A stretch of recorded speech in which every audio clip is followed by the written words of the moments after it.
All right. In three, two, one. Ladies and gentlemen, on the mic today, we are joined by an individual who has sold the company he and his partner built for $170 million, David Hauser. David is a serial entrepreneur who has founded or co founded multiple companies over the years, making his largest exit from Grasshopper.com. David and his partner are 100% focused on building companies that focus on rapid growth and delayed gratification for themselves. This is how they took Grasshopper to 1 million in year 1, scaling it to 30 million annual revenue, and then selling it 12 years after 12 years for the amount mentioned earlier for the $170 million. David not only co founded Grasshopper, he also started Chargify that was invested into by Mark Cuban himself for $500,000 over a short 3 email exchange. David founded Return Path, Superfat, invested in Intercom, Unbounce, Broove, The Hustle, and 50 plus more companies. He is also a founding member of National Entrepreneurs Day and has been featured in Inc.'s magazine 30 Under 30, and he's on the podcast today. David, welcome to the show, man. How are you? Hey, Chris, thanks for having me. Thanks for coming on. Did I get everything right in your intro? I think so. I mean, it's there's a lot of crap in there, but yeah, I mean, really, people know me most for Grasshopper. I think that Yeah. was the most biggest company, but also most public because we spent a lot of time and money on advertising. So people would say, "Oh, I heard it on Sirius XM radio," or "I heard it here," and so I think that's where people kind of know me the most from. Gotcha. I didn't even know we had a National Entrepreneurs Day. And I Googled it. It's November 19th, right? Started in 2010. And President Barack Obama put it in, made it actually a national holiday. So, what are we supposed to do? It's coming up. It's like in a few weeks here. What are we supposed to do for National Entrepreneurs Day? Yeah, so we haven't spent a lot of time on it the last few years, but our intention really was just a day to celebrate entrepreneurs. There's a lot of talk about small businesses and all of these things, but we never really talk about what the most important thing, which is entrepreneurs are the lifeblood of our economy, the companies that create jobs, right? Like we hear about Google moving to wherever, Mm-hmm. right? And like that's marginal, right? But that's what we hear about in the news. And it's really entrepreneurs day to day building companies that are 1, 10, and 20 employee companies, right? Yeah. That create jobs in this country. So it was a day to just celebrate that. I like that. I mean, we have Labor Day, and my father actually that's kind of close to my heart. My dad was a laborer, and it was a special holiday for him, right? And a Memorial Day for soldiers and people that have passed, and why not for the people that provide jobs for a country, Yeah. and a lot of people I don't know probably see entrepreneurs as the monopoly board game type of entrepreneur, but most of us are out there taking risks, losing money, losing our asses, having tension in our relationships because we're starting these businesses and we can't stop because it's naturally in our blood. And yeah, we need a National Entrepreneurs Day, but I need something to do, man. Like you got to tell me what to do. I'm not a drinker, but can we have a parade or something? You know? Yeah, maybe we didn't figure that portion out. Uh-huh. Maybe we got to add that. But I mean, I think really entrepreneurs go through these massive ups and downs, right? Yeah. And all the people around them as well. So significant others, kids, like they follow these ups and downs. And it's a difficult path. It's a very rewarding path, but it can be difficult along the way.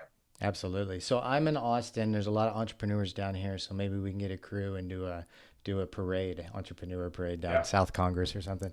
Um, so that leads me, like I mentioned, for a lot of us that are entrepreneurs, it's just kind of in our blood. Like we know that we're going to do that. Even before I knew the concept of what an entrepreneur really was, I was thinking about it before I even convinced myself that I could do something like that because I didn't come from that background. But I think you knew from a really young age, right? Like when was the first ideas of you being a businessman? Where did that come from? Was it just like natural for you? I think it felt pretty natural. Like I remember being, a young kid and, selling, making and selling jewelry and like trying to do anything that was like, what could I make with my hands to sell? Hmm. Right. And then I discovered the computer pretty early on. And this was like, Mac, Apple II type computers, like not the most advanced, but like, I remember PageMaker and some of these programs. I'm like, wait a second, like I can build things on the computer that you can click buttons and there's like a little database behind it and like these things. I was like, this is what I want to do. I want to build things, and I'm going to work for myself. And when I look back on it, I think a lot of it just came from me proving that I could be successful, right? Like I struggled in school, had a severe learning disability, was years behind kids in terms of reading and writing, had to go to tutoring multiple days a week for hours. Like, so there was always this kind of hanging over me. And I knew that if I was going to be successful, it was going to be on my own. Yeah. So were you one of these guys that, like when you're in your teens, early teens, you're in your parents' basement programming Yeah. and building something online late at night? Yeah. I I've got mean, a few friends that are very close friends that have done that since they were 12 years old. yeah, I can remember, just before high school and then high school doing web page design, what could I possibly do on the computer and build things, and started building my own applications in high school. Hmm. And yeah, I remember, very vividly, I wanted a Dell computer. It was like the popular thing at the time. It was like $3,800, like a lot of money. Yeah. And my dad said, yeah, you can get it, but I'm going to loan you the money, and you have to pay me back. And that was a really great learning experience, right? He could have said, here's the computer and whatever, but then I quickly said, okay, like what are the things I can do today to start paying this back? So I Right. started doing website design. I started building applications. Like that just kind of got me going. And did you come from an entrepreneurial family? Yeah, so I'd say it was an interesting mix. My mom had always been in education, so I had a strong influence of the importance of education and learning and those things. And my dad had been an entrepreneur his whole life. His father, my grandfather, had started a business in New York, a long time ago. So I think that it was there inherently, and I had seen and learned from that. But it was an interesting balance at home, which was there was also a lot of importance placed on learning. And I think as an entrepreneur, that's super important. Yeah. Was there an emphasis placed on learning entrepreneurial skills or just all sorts of skills in your family? I would just say learning as a whole, Yeah. right? So my mom was not as attached with, like, she wanted me to do well in school, but she also understood that I struggled and I could excel in other ways. So she focused much more on learning as a whole, which could include, like, we traveled around the world, and she opened that up as a learning experience for us as kids at a very young age. That has nothing to do with school, but it was very interesting to see other parts of the world and experience those things. And I think one of the most interesting things I remember back is, Redbox, where you can rent the DVDs. Yeah. Like I remember seeing this in France years earlier. They Really? had these boxes in kind of side of stores and walls like outside where you could get DVDs. And I'm like, this is the coolest thing. And I actually had a conversation with the company that provided the technology to Redbox before they started here, Uh-huh. and Redbox got an exclusivity. But like that type of a learning experience you can't replicate except for traveling, right? Right. Absolutely. There's still red boxes around. I saw one the other day in a Yeah, grocery store. I haven't had a DVD player in years, and I thought people are still using those things. they're still at CVS and Walgreens, and Yep. I can remember like stopping at a Redbox before going to the airport. Before like it was as easy to download movies, and I'm like, all right, I know it's a 3-hour flight. I'm going to grab 2 Redbox DVDs Uh-huh. before the airport, and then drop them off when I get home. Nice. So, and then you got into business like, well, I mean, you were doing business early, but did you start Grasshopper when you were in college? Is that right? Or In was that another college. business? Okay. Yeah. Freshman year in college, right? So it was sophomore to junior year that I started it. Okay. I had run a bunch of other businesses through my time at college, but Grasshopper was the first one where we had like more than one employee. Like we were scaling it and building it, and I was still going to school. So cut my schedule down to 2 days a week of school and 3 days in the office. That's awesome. What'd you do on the weekends? Were you a normal college kid partying and chasing No, girls or no? no, working. Working. And you had so you have a partner that went through all this with you all 12 years, right? And he was just a buddy of yours and you guys thought, "Hey, let's try this thing together and see what happens." Oh, so we weren't friends at all. Okay. Well, how'd you Uh, meet him? so we both went to Babson College. Uh-huh. We didn't. We were in different kind of circles of friends. We didn't really know each other. But someone said, "Hey, you guys should meet. You're both thinking about businesses and doing stuff. Like, why don't you talk?" And we both had similar ideas at the time. Like, how can entrepreneurs be better served with a phone system, right? Like we were both thinking about this concept, Mm-hmm. not exactly, but together. And we just said, you know what, let's try it together.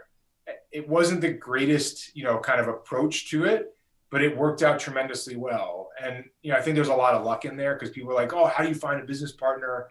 Like, first, it worked. We weren't friends. Mm-hmm. We've become friends. So that I think is a better way to approach it than being friends first and trying to be business partners. Yeah. We had very complementary skills that didn't overlap. So, we knew what I owned and what he owned, right? And there wasn't a lot of conflict between there. And then very quickly, we just built a trust where we could challenge each other and say, no, that's wrong. Or, I don't agree with that. Right. And we're going to do something different. And it worked out. I wish I had a better solution for how to, but it worked. Right? Do you think if your skills and his skills overlapped a bit more, that it would be as of a successful partnership? I think there would have been a lot more conflict. And Okay. it's not that it wouldn't have worked. Maybe it would have. It would have been a lot more challenging to get through that conflict. And my fear or doubt would be that we wouldn't have built that trust, right? Because I think a lot of the trust came from low amounts of conflict with success at the same time, right? Because we were both doing the things we were great at. We were kind of not leaving each other alone, but not getting in each other's business, Mm-hmm. which built that trust, I think, at a faster pace than it would have otherwise. Did you both finish college? Yes. Yeah. Okay. He was a year ahead of me. Okay. And so basically you're building your business for, the last 3 years of your college career, right? And you hear the stories about people that are dropping out of college so they can continue to build their business, or it's just not for them, that sort of thing. What made you both of you guys decide to follow through with college? Because you hit $1 million in the first year, right? So you didn't necessarily have to keep going through college. Yeah. So I think there's a number of things there that came into play. One, I actually had this kind of thought process and conversation before starting college because I had an opportunity where I could, I knew I wanted to go to Babson. I got into Babson finally. They probably never should have accepted me based on my grades and whatever else, but I kind of massaged my way in. I went to like every networking event they had. I tried every connection to profess. Like I tried everything. Nice. So I had been accepted to Babson, and I had an opportunity to work at an internet startup in New York and not go to college. Mm-hmm. And this was kind of the internet boom and things like there was a lot happening. I was on Broad Street, downtown Manhattan, which is like where all the internet companies were, like literally across the street from Wall Street. So we'd see IPOs happening like out the window, right? Mm-hmm. And I came to the realization, probably some influence from my mom, that it was important to build a skill set that was reusable over time with education. Right? Okay. And so I valued that. So once I got to college, there was no question I was going to finish. Why did Babson appeal so much to you? Yeah, so it's one of the few schools that specializes in entrepreneurship. There's other schools that have, entrepreneurship programs and, degrees or parts within whatever. But Babson, this was their focus. Number one school in entrepreneurship for like 20 straight years now.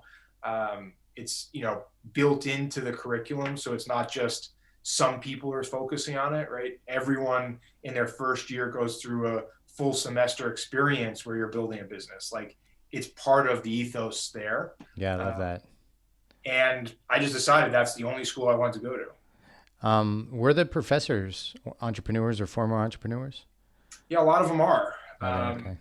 And, I think there's a hard balance, right? You need some professors, like when you're taking econ and things like that are probably a little more academic. Mm-hmm. But when you're talking about a professor running, business plan and, doing these other types of activities, Babson does a really good job of finding people that have been there and done that and have looked to then add or give back via education. Yeah. Compared to people that are just educators. Yeah, I went to grad school and got an MBA, and looking back on it, I'm shocked like how many educators are not experienced entrepreneurs themselves. And yeah, they can give some valuable tips, right? But sometimes it's just like you need a raw entrepreneur in there, that somebody that has really built something, even somebody different than the hired CEO, that can tell you what it's like, and the challenges that entrepreneurs really go through. So that makes sense. Do you think some of that, like networking and schmoozing, really helped you get into Babson? Did you meet like a super contact and they like you and they're like, oh, I we'll get mean, this guy in? I can't imagine another way I got in. My grades were not, on target for where they wanted.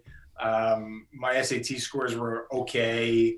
I probably excelled in math more than anything else. Mm-hmm. And yeah, I mean, I got feedback like, look, this is going to be really hard for you to get into, and such. So I have to assume it helped. So you never pinpointed like the contact that Yeah, I mean, made you say that? I got a written recommendation from a professor at Okay. Babson, Oh, okay. via three connections away from someone I worked with in New York. Mm-hmm. Got me in front of him. I did 3 tours at the school, so I tried to like figure out who could I kind of talk to and learn and show I'm really interested to. Yeah. They did a bunch of networking events in New York. I went to every single one of them and showed up. They did one in Rhode Island. I went to that. Like, I just, anything I saw that said Babson where I could put my face in front of someone, I did. This is like network hacking at such a young age, and Tim Ferriss talks about how he did it with Stanford through his book. But I think this is something that's probably not talked about enough, because there's a lot of kids out there that probably want to go to different schools and they don't get to go to their school of choice because they don't know that you can really hack a network and work to meet the right contacts to get the opportunity like you did. Maybe that's a course that we should sell out there for kids or something. But I think too, it's showing genuine interest, right? yeah, Like, I think there's some power in saying, like, I said to people, like, this is the only school I want to go to, and here's why, right? My essay said that, and here's why, right? Like, I showed real interest genuinely for who I was and what I wanted. yeah, And I have to assume that there was some value in that, right? Because you look at a lot of applications and you need differentiation, right? yeah. They enrolled you on attitude, not on grades, right? I hope so. Yeah.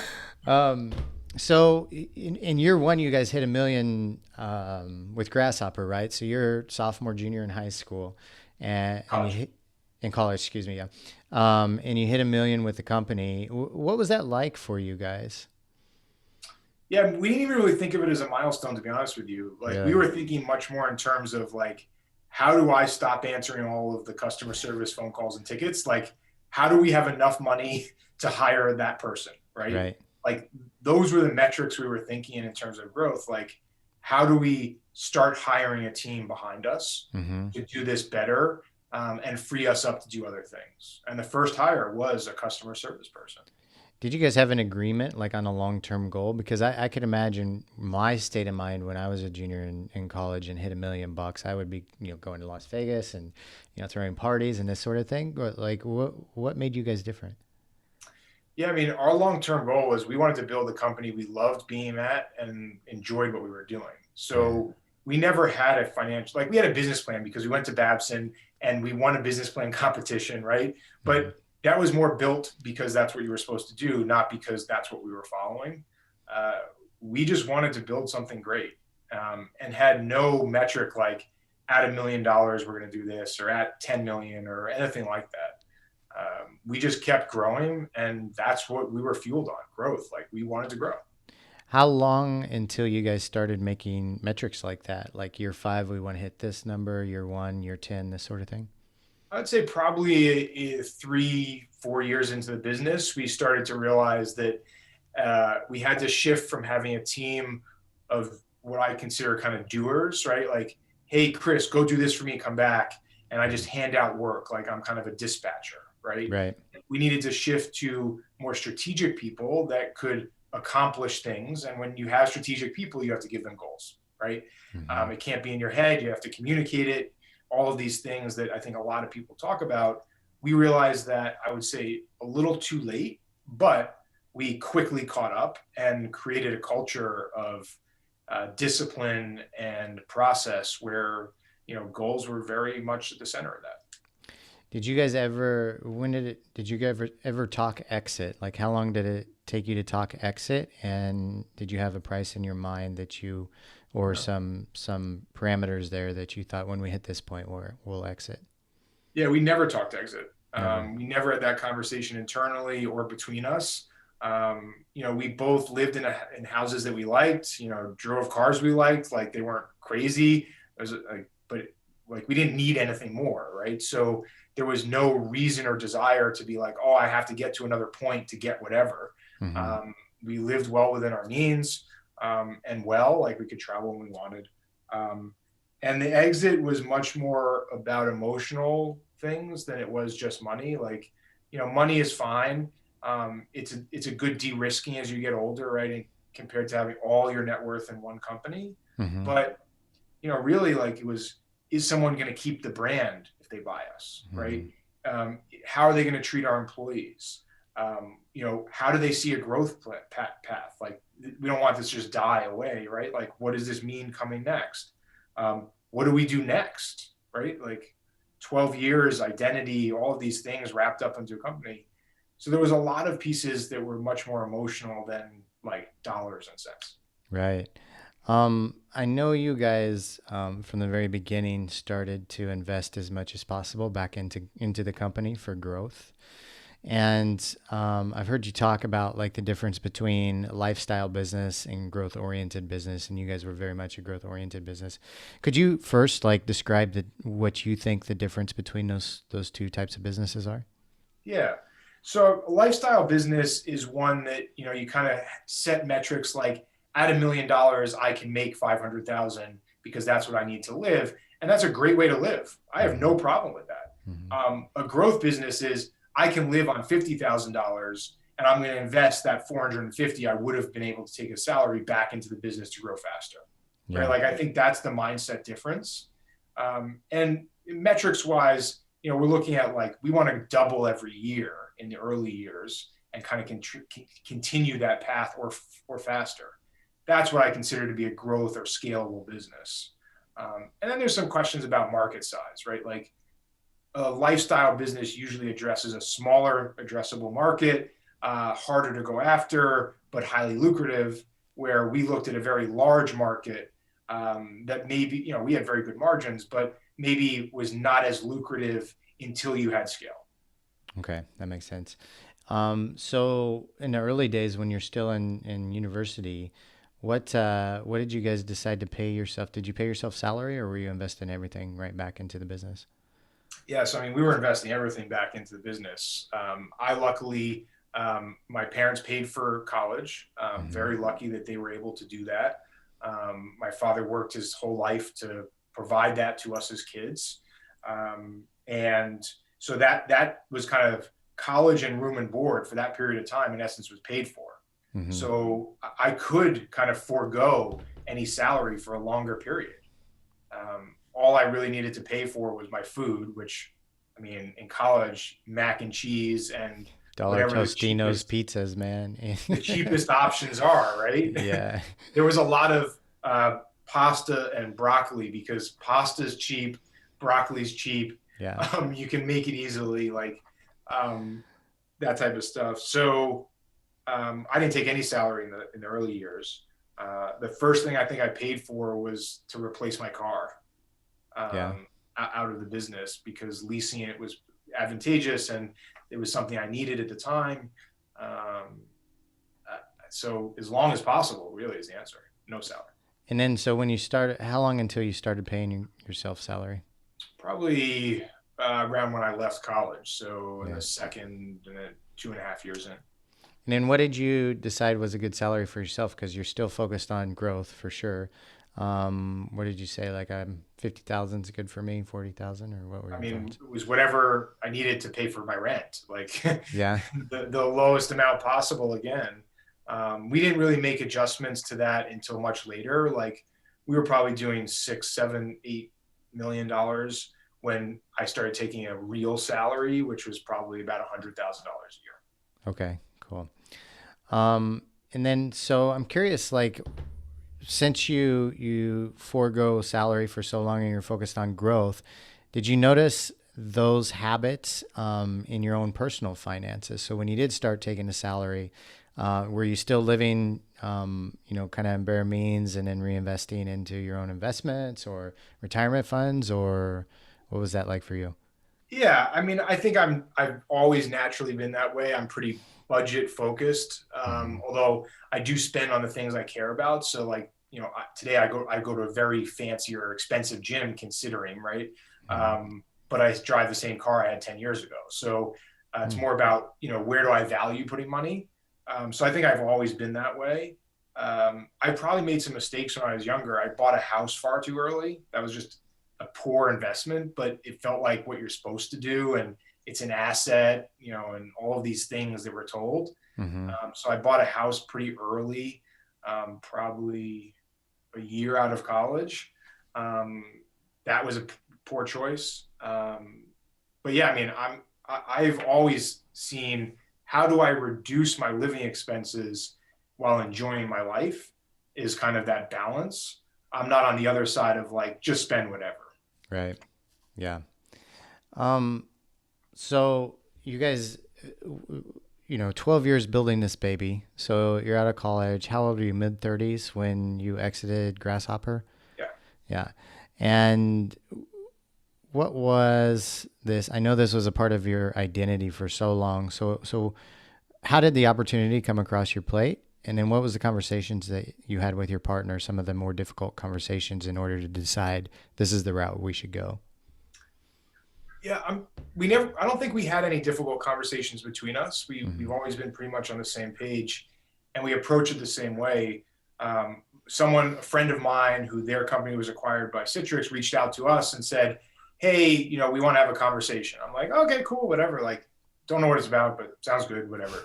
Um, we had a conversation. They asked, some metrics, where we were going. It was kind of then becoming clearer what they were asking. Mm-hmm. Um, we had, a second conversation, and they said, look, we were looking to acquire, Citrix has acquired, I don't know, 50, 60 companies. So, the corp dev people were on these calls, right? Mm-hmm. They made it very clear at that point, and our answer was, look, like, we're not interested. We have a clear path. We know what we're going to do in the next 6 to 12 months. The company's going to grow a lot more. We're just not interested. So that kind of happened and went away. Probably about 6 months later, they came back and said, oh, let's have another conversation. We said, yeah, things are growing great. We hit all of our metrics. We're growing. They're like, to be honest with you, we've never had this conversation with a company where they hit their metrics. Everyone's always like, we're going to grow, and then they don't, right? Right. So that kind of progressed. And then we started asking, as an executive team, not just me and my partner, but the whole team, these difficult questions like, what does evaluation look like? Why is this interesting? How do you see this growing moving forward? And then the other questions I talked about, like, what do they do with the brand? Deeper questions. Once we felt comfortable with that, we then kind of progressed through this path of, is this the right fit, and how much are we going to get paid, and how is it structured, and those types of questions. Right. Did they, so when you heard the final number 170K, what was the click, like the turn in your guys' mind or the board's mind, the team's mind, that made you say, okay, we're going to do this thing? Yeah. So, you look at markets, and what kind of the typical valuations and multiples are. And we were at the higher end of that. So more strategic numbers, as it's referred to, Mm-hmm. compared, when we look at kind of multiples of revenue. And, then the other pieces fit together. And we said, yeah, like, this is a fair price above what we would be willing to pay for the business. And I think that's the ultimate test, right? Which is, as a founder, I have near perfect information, right? Like, there is no one in the world that has better information about this company than me. Right. Right. And if this is substantially more than I would be willing to pay today, I think it's something that you have to consider. Fair point. Because at the time you guys were doing 30 million a year, right? So multiples of like the general rule is times 3, which would be 90 million, but then they paid another 90 million on top of that. Yeah. right? And so that's kind of hard to refuse. 90 extra 45 million per both of you guys is kind of nice, I guess. Yeah. Yeah. And we were the only shareholders. We shared a lot with the team as well, the executive team, and all the way through, everyone, even though, people didn't have options, because we felt uncomfortable promising people options in a company that we never expected to sell. Felt like a lie. But yeah, I mean, it was very meaningful differences on a cash basis to us, for sure. Yeah, makes sense. Now, I've heard you talk about hiring and then growth. Um, and one of the things I found really interesting, building a company that's pulling 30 million a year, it takes a lot to get to that point. You have to have a really strong team and you have to go through the hardships, right? But one of the things that you mentioned is when you interview a candidate, you ask them to look at their core values and give specific examples of how they live their core values in their business and personal life. And I remember when I went to college, I was rushing to be a part of a fraternity. And so they kind of did that as well. They wanted to see how my core values matched up with theirs. So where did that come from, and how did that play out with your hiring process? Yeah. I mean, I think the fraternity is a great example, actually, right? Because you want people that all live and breathe that culture Right. together, Right. right? And like that's how it works, right? And although it's not a job or a company, there are positions, there's things that have to get done, right? There's responsibilities. And when you have a group of people that are all living and breathing the values together, all of the rest becomes easier, Right. right? And I think that translates directly to a company, right? So yeah, we're paying people to be there. Yeah, there's job functions, right? Like the hours are a little different than a fraternity, but it's the same concept. We all need to work together for a common goal. We all need to be understanding of each other and know how we work, Mm-hmm. right? And those values become important. So we went through the beginning of our company without talking about these values. Like we had them inherently, and we kind of tried to identify, but we didn't publicly talk about them. We made the mistake. We should have done it much earlier. Once we had voiced these, we integrated them into everything. First hiring, then rewards and recognition, performance reviews, things like that. Mm-hmm. How do you reward on the back end for bonuses and such? How do you tie those to values, right? What were those values, and how did you communicate them to somebody that's you're thinking about hiring? Yeah. So at Grasshopper, it was go above and beyond, always entrepreneurial, radically passionate, and your team. Spelled out Gary, that was our mascot. So we did everything you could imagine to communicate it. We did the simple stuff. It's on the walls, it's on the wiki, it's at the bottom of emails. That stuff's easy, right? Mm-hmm. Because you just do it and it happens. Sticky notes, water bottles, whatever, right? Actually, this is the Chargify core values here that we made a cup, Nice. spelled out fish, right? So, that stuff we can do. What's much more difficult is how do you integrate this into what we do? So rather than saying, Chris, you did a great job, saying, Chris, I really appreciate when you went above and beyond for this customer and put a story around it and tell. So now this becomes something that you can tell people. I can tell other people about what Chris did with a direct example. We can reward people and catch people doing good things, right? So we had a monthly program where everyone would try to catch other people living these values. And we gave out iPods and iPads. And at the end of the year, we gave away a cruise, like all of these things. So that's rewards and recognition. Mm-hmm. How do I do it publicly, right? So in daily or weekly meetings or monthly meetings or all hands meetings, I can recognize people directly in public based on these values, right? Like those are the hard things that add value. Yeah. And I think the biggest test is, am I willing to say to someone I've never met, walk into my office and ask any person at random, what are the values? And I guarantee you they know. That's the type of feeling we should have. And I felt very comfortable. And I tested this many times. Like we had people come in for like EO Forum, Entrepreneurs Organization. And I said to them, like, go walk outside right now at our break and ask any person. I won't tell you who to ask or why. And 100% of the time, everyone knew. Yeah. And so you guys weren't a remote team, right? You were with Chargify, but is that right? And then with So Grasshopper, Grasshopper. we had an office in Needham, Massachusetts, just outside of Boston. Okay. We had remote people as well, but there was a core office. Yeah. At Chargify, we were 100% remote, and all of my companies today are 100% remote. Why are you building remote companies now versus what you did with Grasshopper? Just the times, the Yeah, times and technology? I think times and technology for sure. When we started Grasshopper, it wasn't as common or used at all, really. I remember trying to do this at Grasshopper with a small team I was building internally, and like we were trying to like hack together PlayStations to use for video conferencing and to be online all the time because there was no Zoom. WebEx sucked.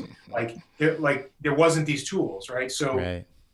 it was much harder, and we did it. We each had a PlayStation with a video camera and a microphone, and we worked together the whole day.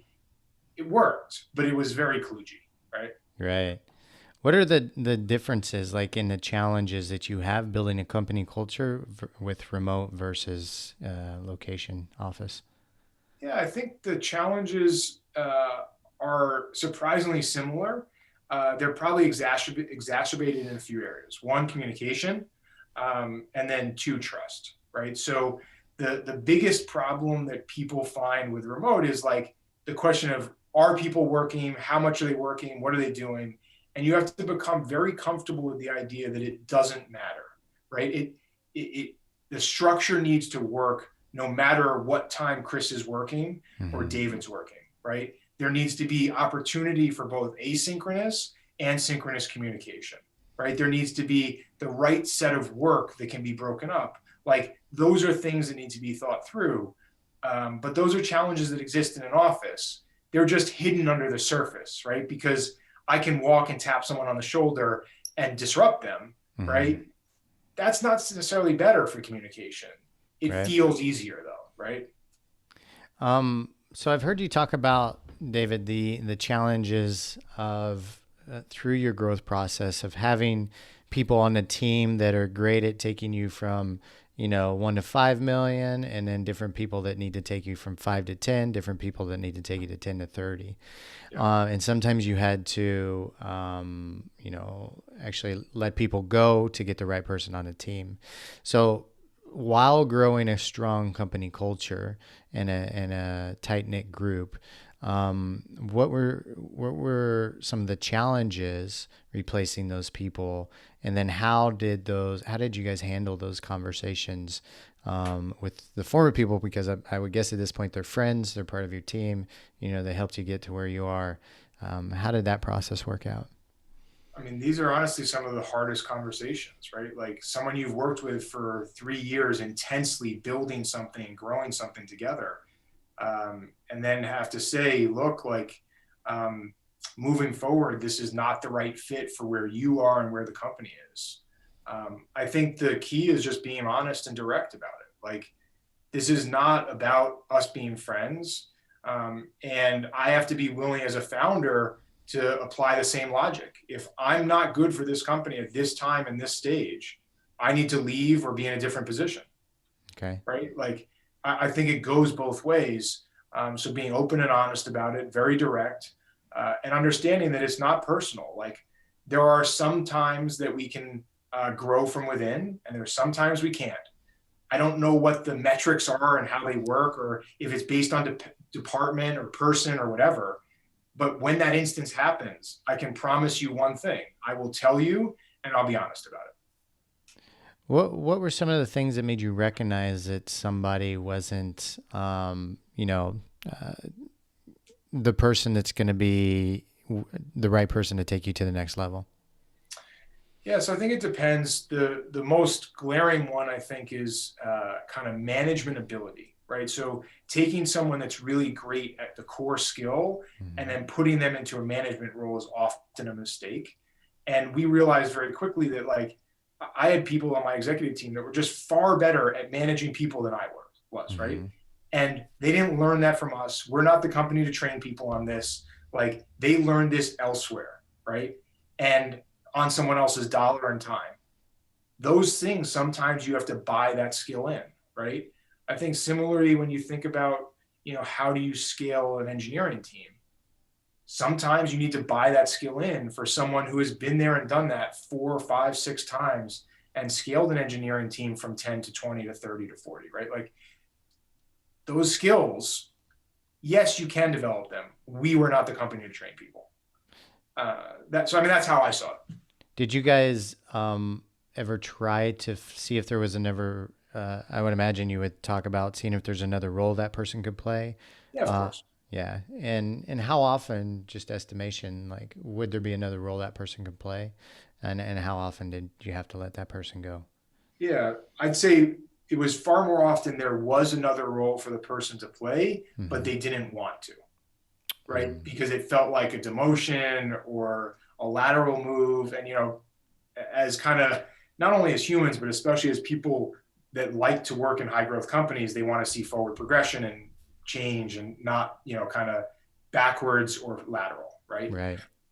So I think that was more common than anything else. So the least common was the person who understood that and was willing to take a lateral move. Those people sometimes became our best people in the company. Right. Highly dedicated to the culture, love the company, great people, hard workers, and willing to understand and hear the feedback. Right now, here, there's a different role that's better for you. Yeah. I've heard you talk about the challenges of selling a company that you spent so many years building and growing, and this is something that doesn't get talked about a lot with entrepreneurs because most people don't understand it. One, and it doesn't get a lot of sympathy because you exit your business, you get a lot of money, and then you're not necessarily happy because part of your identity is gone, right? So after you guys sold Grasshopper, what was like those first 6 months like for you? Very challenging. Yeah. Right. And people want to like kick you when you say that, right? Like, really, dude? Yeah. Like, and it's hard and it's not often talked about, but it's very challenging emotionally to lose that identity and that thing that you've been attached to and what people know you for.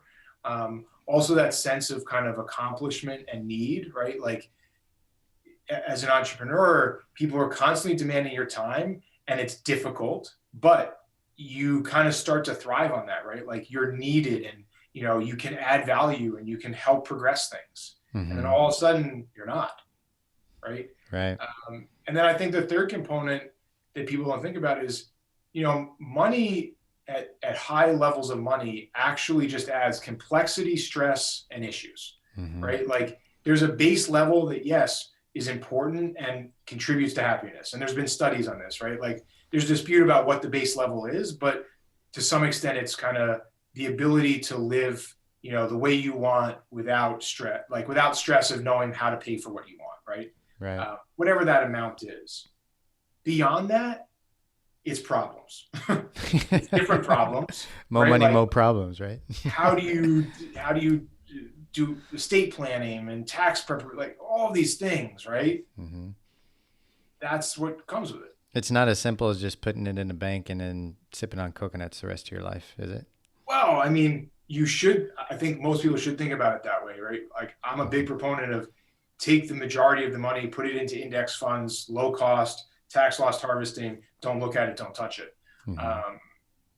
But there's a lot of issues with that, right? Like how do you move things out of your estate so it's not taxable at death? Like how do you deal with, topics with kids, right? Like what does money mean to them? How do you show them that they need to build value and wealth on their own, right? Like my kids won't get any of the wealth I've generated. They'll get education, health, help with their first home. After that, they're not getting large amounts of money ever, period. What would be the most that you would give a child? So the way I've structured it, when they turn 30, they get about $30,000 a year. When they turn 40, they get $40,000 a year. Really as just hopefully I'm still alive, but if I'm not, kind of a gift from dad, that is something they wouldn't otherwise do, maybe towards a car, maybe a vacation, maybe, but not enough to change their life. Right.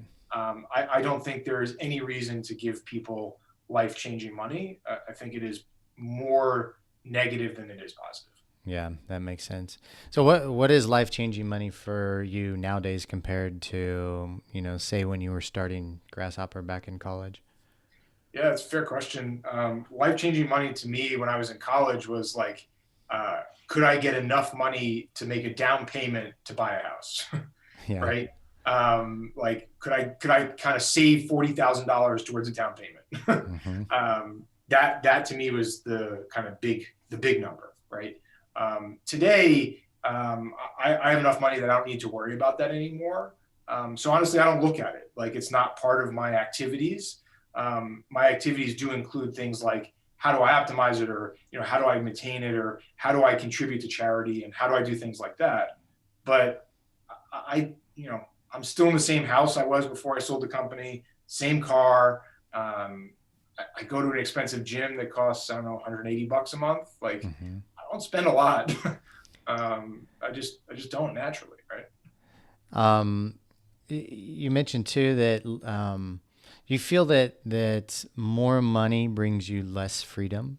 I think a lot of people see it the opposite, right? They're going to have more freedom, but there's an optimal point. Like I know that at 300K personal income a year for me gives me the optimal freedom to do pretty much everything that I can really care about doing.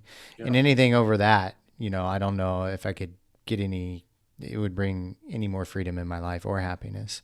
So, do you have that marker for you? And then maybe talk about like some of the why you feel there's less freedom in your life when you have a significant amount of money. Yeah. I think for me, it's probably 200, maybe $250,000 a year, Mm-hmm. to live the way that we want to live, right? And for some people that sounds like a lot. For some people that sounds like not a lot. But that's just for us, right? And I think it's very dependent on the person and what they want to do. And I also don't pass judgment on it. Like, it doesn't really matter. It's an individual choice, right? Um, so that's for us. I think when you start to have money beyond that, the freedoms that get taken away are the extra work that goes into it. Like, how do I optimize taxes? Now all of these things cost more. CPAs are more. People are more. Like, all this stuff.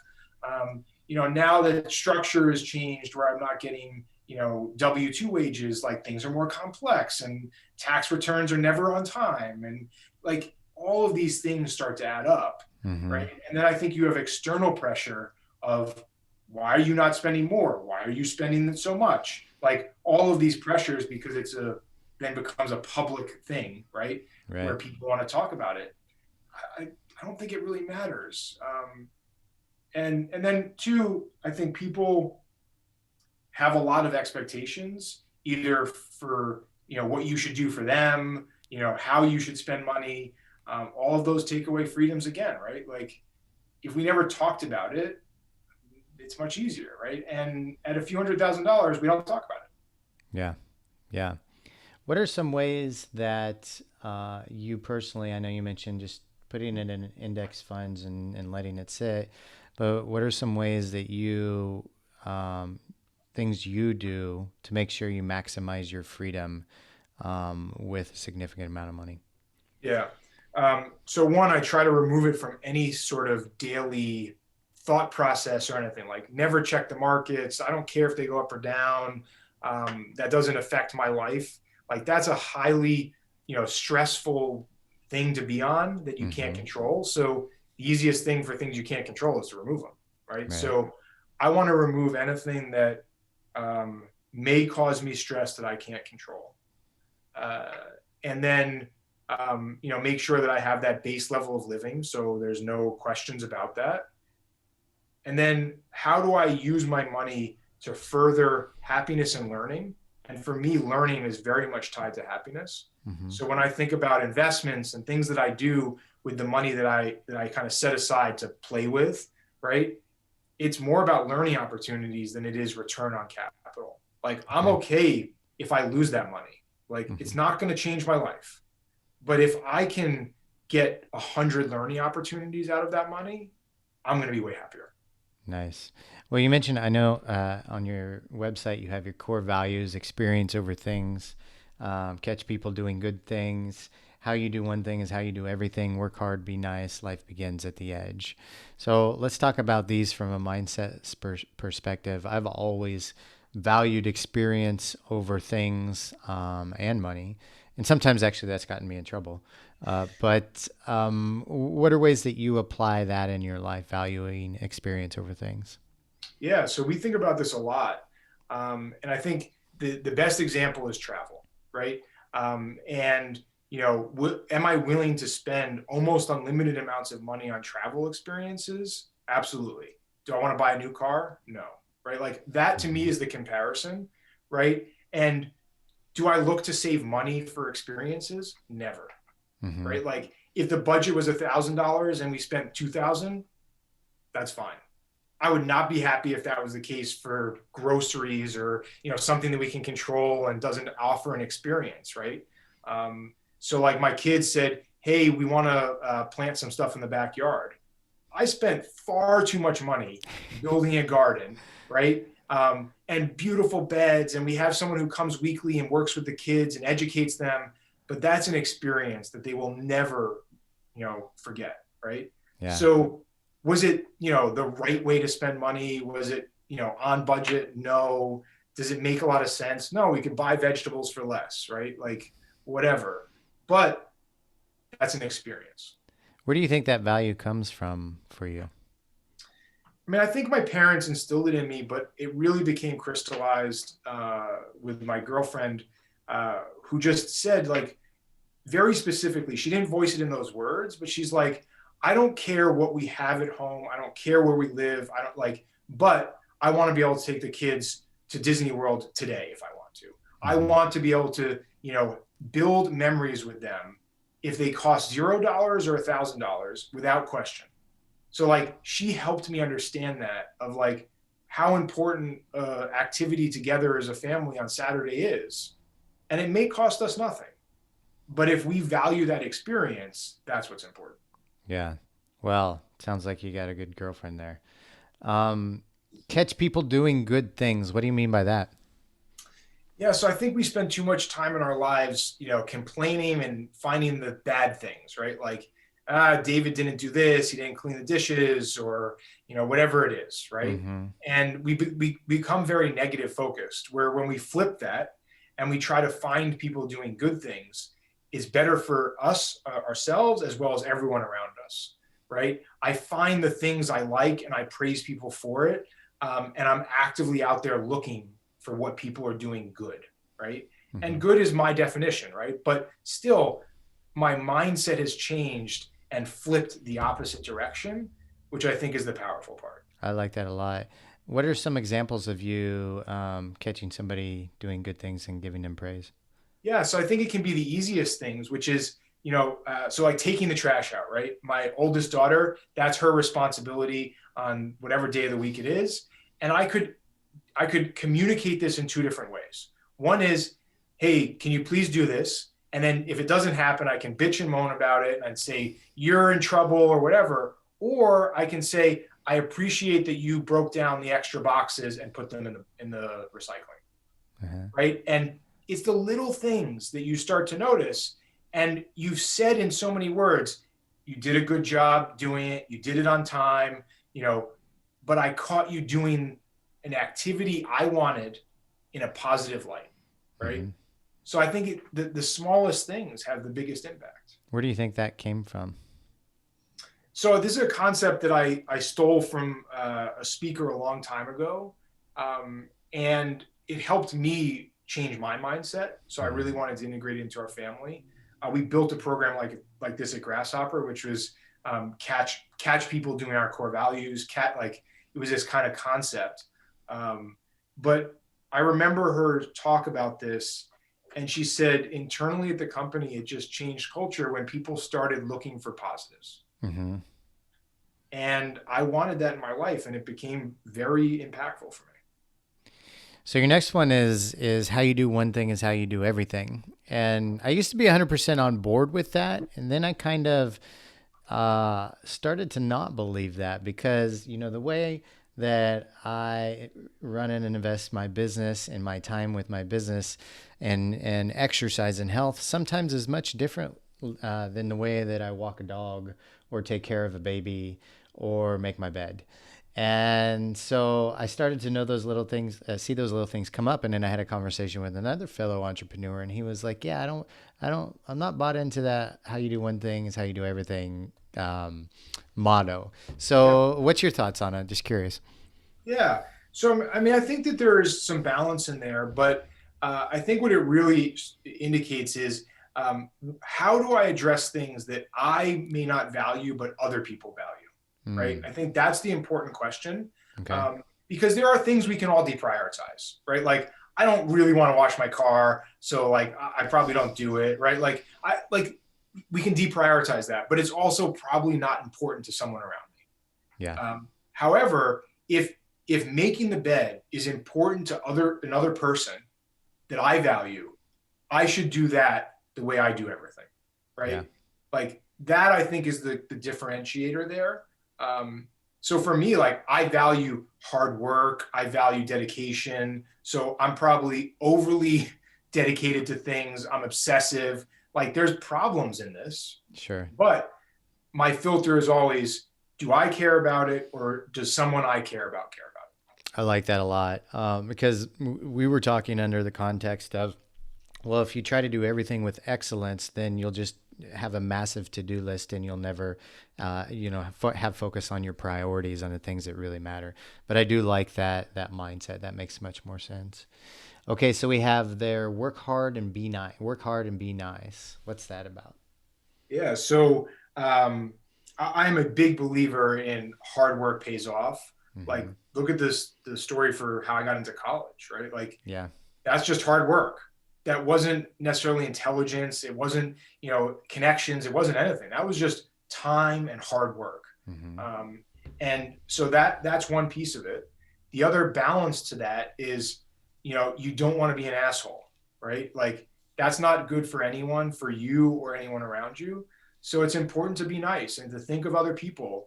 And to me, this is the balance, much like, the difference of winning at any cost Mm-hmm. compared to the desire to win, right? And I want to build in me and the people around me the desire to win while taking into account how do I do it, and that's the be nice. Where does work smart play into there? So work smart, I think, has a lot to do with prioritization. How do I, get more done with limited amounts of time? Okay. Okay. Um, the last core value there, you have life begins at the edge. What is the edge for you? Yeah. So there was a lot of dispute about this core value internally in our family.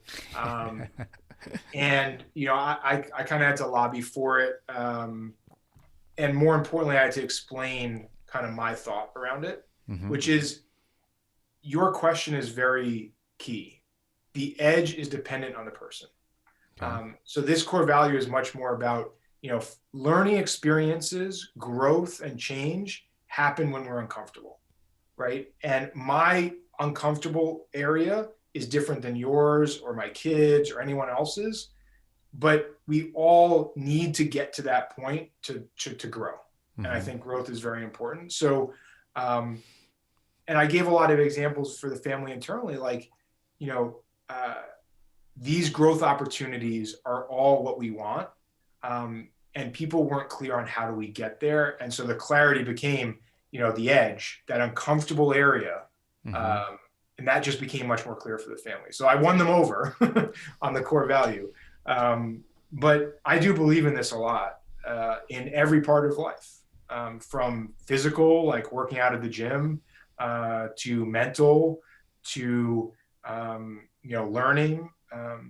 All of these things are all about how do you get to that uncomfortable area. So I have like a goal setting process that I use on a regular basis where I set 4 goals every quarter, mental, emotional, physical, and spiritual, that kind of tracks me and kind of measures me, helps me hold myself accountable to stay on the edge on a regular basis. For you, like how do you hold yourself accountable to make sure that you are staying on the edge on a regular basis? It's a really interesting question because I've thought about this a lot. Like, at the company, we had quarterly goals and, all of these things And I said, I should do this for myself. And I did it for, I don't know, probably 2 years. Mm-hmm. And I didn't get a lot of value out of it personally. So I stopped doing it. Not because it's bad to do, but it wasn't working for me. So I think much more about how do I answer, am I living these values on a regular basis? And then using them as a filter for the decisions I make, right? So if it's a company I invest in, does it meet one of these values, right? Does it make me uncomfortable? Am I learning? Am I growing? Like, can I filter my decisions based on these values? That to me is how I use them on a regular basis.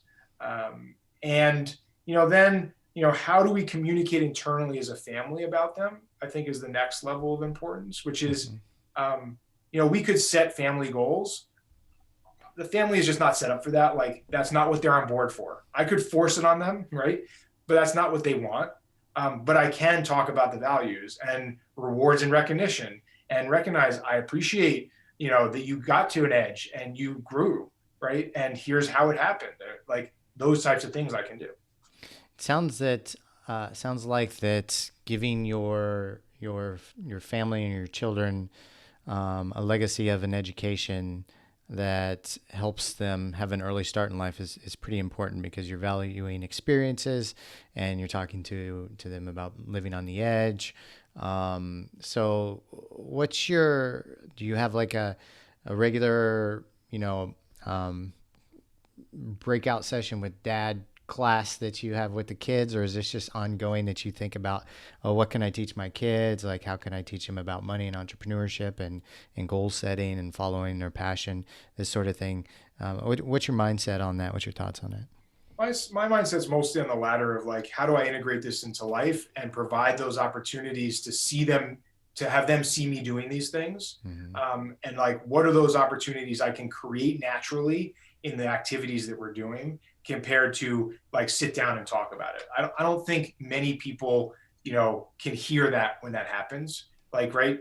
Oh, like, let's sit down and talk about it. Yeah, whatever. Like, even with employees, it's hard for them to hear what you're saying in those types of settings, compared to in the moment when something happens, boom, and then have a little conversation about it. Show them how I value money, or how, I care about things, right? Like, so the travel, right? So I will never pay for a first class ticket, but I will use points, right? So I'll happily communicate to my kids, like, you understand that it took me a lot of years in my life to even be able to sit here.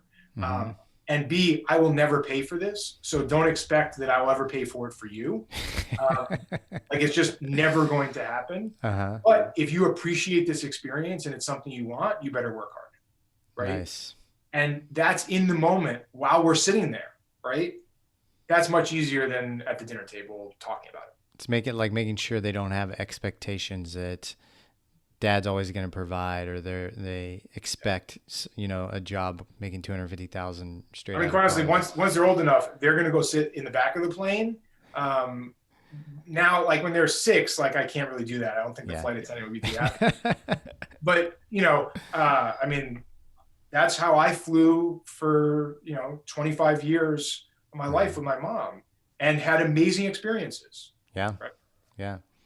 What are some books, David, that were really life-changing for you? I've got a handful, of books that I can think, like I read that book and it shifted the trajectory of my life.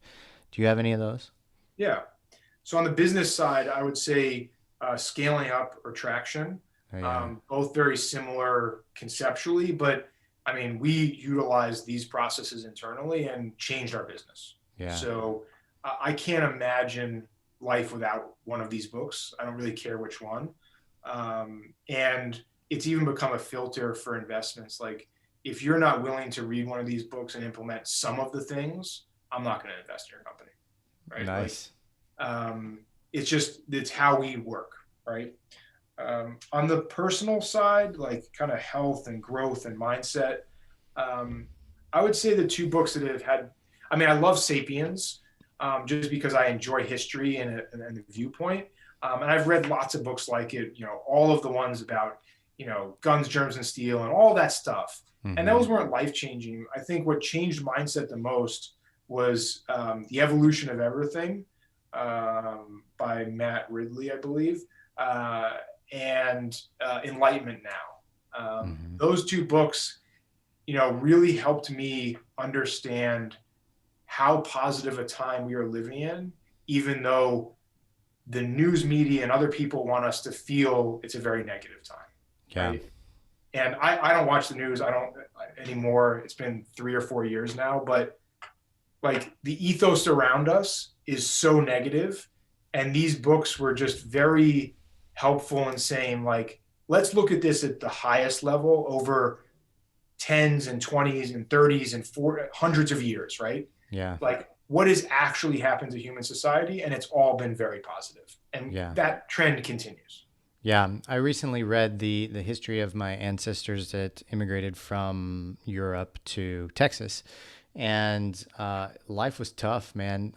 Like a great uncle got kidnapped by the Comanches. Half of them got wiped out by the Confederate Army. Average age of life in the mid 1800s was like 45, or the average age of death, excuse me. And life's good. I mean, just 160, 70 years later, like we have a cushy life in Western developed countries for sure.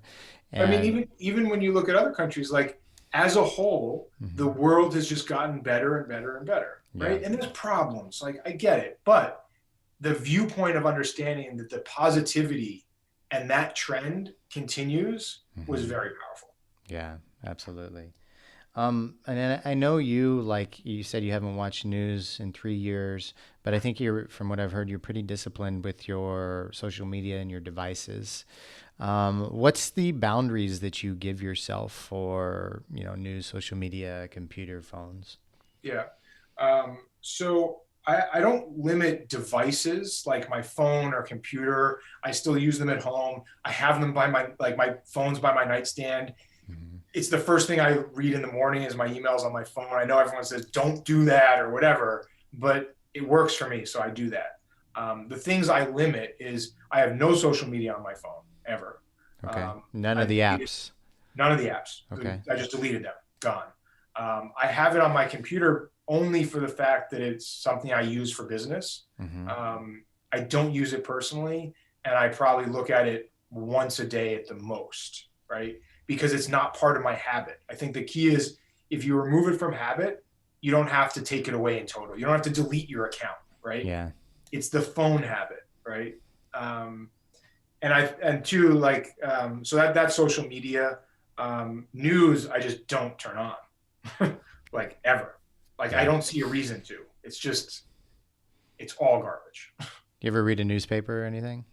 No, I consume a lot of online content, but usually from alternative sources. So like Okay. I wouldn't read the New York Times website, but I love Hacker News because it's well filtered through a lot of topics, usually more, alternative sources, right?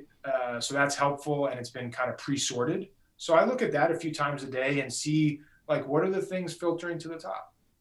I had a funny thought when you said you don't have social media apps on your phone. I thought to myself, well, what do you use your phone for? And then I'm like, oh yeah, we can call people on those things.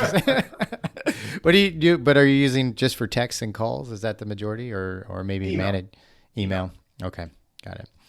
Um, and you mentioned traction and scaling up. We interviewed both Gina Wickham and Verna Harnish. So, listeners, if you guys want to check those interviews out, they're really good. Both those are amazing books. I think we'll wrap it up there, David. Do you have? We'll tell everybody where we can find you at. But do you have any final tips for the listeners before we wrap up the show? Yeah, sure. So you can find me at davidhauser.com. Mhm. I write a weekly newsletter with 3 to 5 kind of topics, a lot of the stuff we talked about. So entrepreneurship, finance, health, wellness, kind of across the board, really the things that I care about and would want to read myself. So it's kind of been curated and filtered down to my top things in that week. In terms of tips, like people ask me this all the time, like as a new entrepreneur or as, what do I do? How do I do? Like my tip to everyone, and especially during this kind of time in life where things are difficult, is just do something that gives you a step forward, right? Mhm. One little step. Each of those steps is a learning opportunity, and it's just way better than talking about it, right? And I think the world we live in today values that a lot, and the people that take steps are the winners. Yeah, 100%, man. I love that. We're going to wrap it up there, David. Thank you so much for coming on the show. Thank you for sharing all your tips and tricks and wisdom with us. Really appreciate it. Thank you. Thanks, Chris. Listeners, we're going to sign off. Thank you guys for tuning in once again, and we'll see you all on the next episode. Goodbye, everybody.